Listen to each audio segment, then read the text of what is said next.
Hi, I'm Dennis Phillips, and welcome to Everyday Reloading and Shooting. All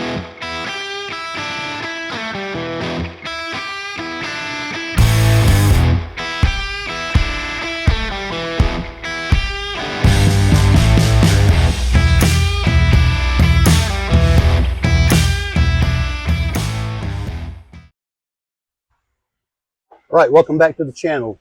Once again, we're at the Georgia Gun Club's 100-yard indoor rifle range, and today I'll be shooting 3 bullets: the Hornady 140 ELD match, the Nosler 140 ballistic tip, and the 140 grain Sierra Match King. We'll be shooting IMR4350 powder, and we'll be shooting charge weights of 40.3, 41.1, and 42 grains of powder. These should be pushing velocities from 2650 to 2750 feet per second. But we will measure these with the Garmin Zero C1 Pro chronograph, and we will see how they compare to what the manufacturer shows for this load. All right, so as always, you're welcome to enjoy the music while I fast forward through my shooting, or you can skip forward to the results that follow. Shooting at 100 yards.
All right, we had a couple of pretty decent groups here, so let's bring them in and take a look.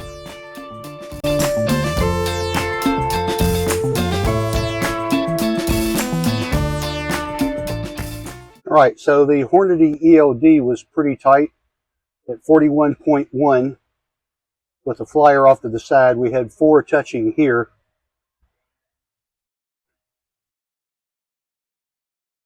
Looks like we had 3 here and 2 touching here. And then the Sierra Match King actually performed pretty well too, with a really tight group here with 5 shots. I'm sure that's under an inch. And I know I pulled this last shot right here. And I know I pulled this one up here as well. But anyway, we will take these home, measure them with the Hornady Ballistics app, and see how they compare. You can see that because this bar here is attached across the top of these, when somebody moves over here, it moves over here. Earlier, there was a guy in this booth, and he kept moving this way, and it was causing, I could see my scope moving back and forth on the target as he was bumping over here, handling his rifle, putting it up, putting it in the bag or something. But so I think that might have impacted my shooting a little bit. But anyway, it was my shooting, so we will see how we did. All right, stay tuned. All right, we're back from the range, and I've analyzed my targets, and we're shooting IMR 4350 powder with 3 different bullets: the 140 grain ELD, the 140 grain Nosler ballistic tip, and the 140 grain Sierra Match King. This powder didn't perform quite as well as the H4350. I've got some more of that on order, so I'll be going back and doing some more testing with that powder. These results are kind of a mixed bag, so I'll kind of blow through these kind of quickly here. On the first row, at 40.3 grains of powder, the 140 ELD match had an extreme spread of 1.32 and a mean radius of 0.53 and an area of 1.3 inches, so not terribly impressive. The Nosler ballistic tip had an extreme spread of 1.41, a mean radius of 0.57, and an area of 1.46. The Sierra Match King had an extreme spread of 1.59, a mean radius of 0.54, and an area of 1.34. I'm looking for a bullet, powder, and charge weight that groups pretty well right off the bat. And then once I discover that, then I'll go in and I'll do some additional testing with seeding depth and so forth to see if I can get those groups tighter. 41.1 grains of IMR4350 produced my best results, and that was actually with the 140 grain ELD match. We had an extreme spread of 1.03 inches, a mean radius of 0.34, and it covered an area of 0.59 inches, so not bad on its own. But if you look closely at this group, you'll see that I've got 4 shots clustered together really close right here at the actual point of aim with one flyer off to the side. Now, if you take that one flyer out and you're looking at 80% of the shots, now we've got an extreme spread of 0.35 inches. So we're down to 1/3 of an inch with a mean radius of 0.15, and we're covering an area of 0.09 inches. So those 4 shots right there look like an area that I want to develop.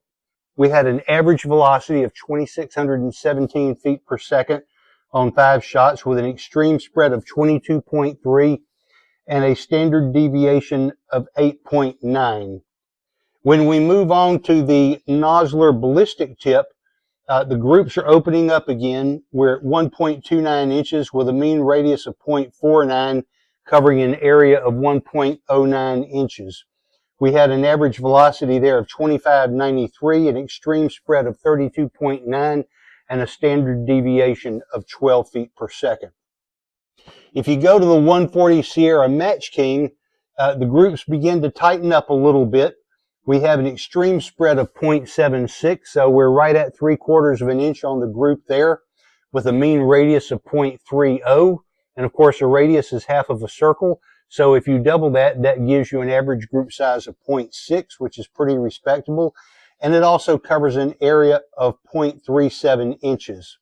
We had an average velocity with that bullet of 2,613 feet per second, an extreme spread of 17.6 feet per second, and a standard deviation of 6.5.